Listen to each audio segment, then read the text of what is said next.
सावकाश गर्दी करू नका, एका ठिकाणी उभा राहून. नमस्कार मंडळ, मी यज्ञेश सोने पुन्हा एकदा तुमचं सर्वांचं माझ्या मराठमोळ्याच्या यूट्यूब चॅनलमध्ये स्वागत आहे. सकाळचे वाजलेत 5 आणि आपण चाललो आहे गिरगाव चौपाटीला. कारण तर तुम्हाला माहीतच असेल, कारण आपल्या सर्वांचा लाडका लालबागच्या राजाचा विसर्जन सोहळा हा दुसऱ्या दिवशीच पार पडतो. तर थेट गिरगाव चौपाटीवरून हा विसर्जन सोहळा तुमच्यापर्यंत घेऊन येण्यासाठी मी चाललो आहे गिरगाव चौपाटीला. हा व्हिडिओ शेवटपर्यंत पहा आणि लालबागच्या राजाचा विसर्जन सोहळा एन्जॉय करा माझ्यासोबत. आणि व्हिडिओ आवडल्यास माझ्या चॅनलला नेहमीप्रमाणे लाईक, शेअर आणि सबस्क्राईब करायला विसरू नका. चला जाऊया गिरगाव चौपाटीला. आमचे 2 फंटर येतात, तर त्यांच्यासोबत जायचं आहे गिरगाव चौपाटीला. चला भेटू डायरेक्ट गिरगाव चौपाटीला.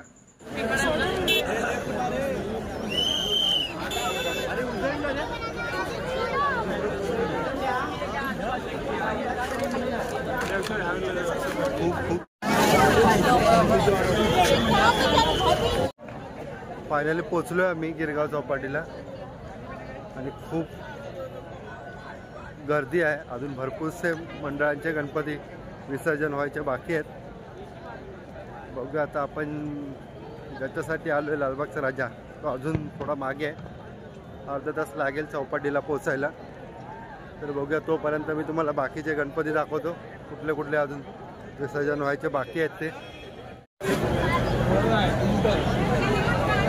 हा आहे तो फोर्टचा राजा आहे, हा फोर्टचा गणराज आहे.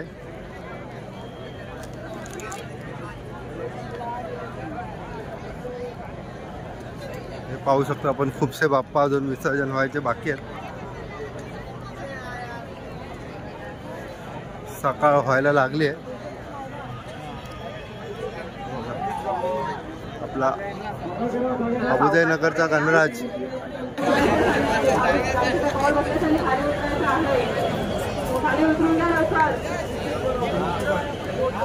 मानपूरचा गणराज भाविक कार्यकर्त्यांनी खाली उतरून घ्यायचा लवकर. 2 नंबर बनवले.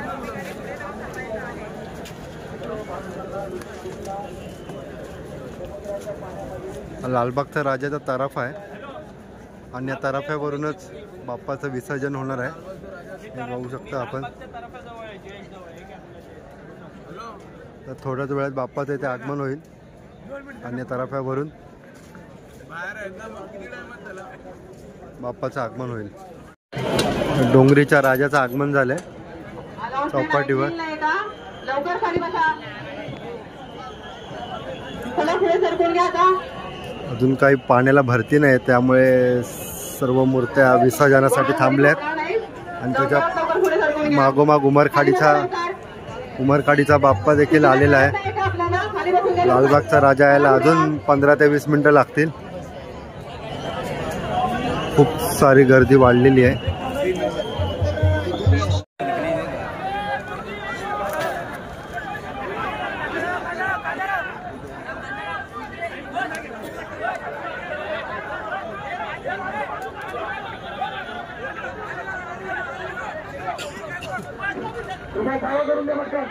गणपती बाप्पा मंगल मूर्ती.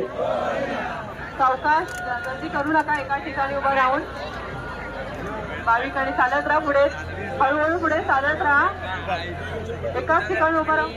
मोबाईल चोरांपासून सावध राहा. सोबत असलेल्या लहान मुलांची काळजी घ्या. भाविकांना आपला घरी जा. ज्या सणाची आपण आतुरतेने वाट पाहतात तो सण आलाय आणि लालबागचा राजा गिरगाव चौपाटीला आलेला आहे.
परत ते बसून इथेच येणार ते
अरे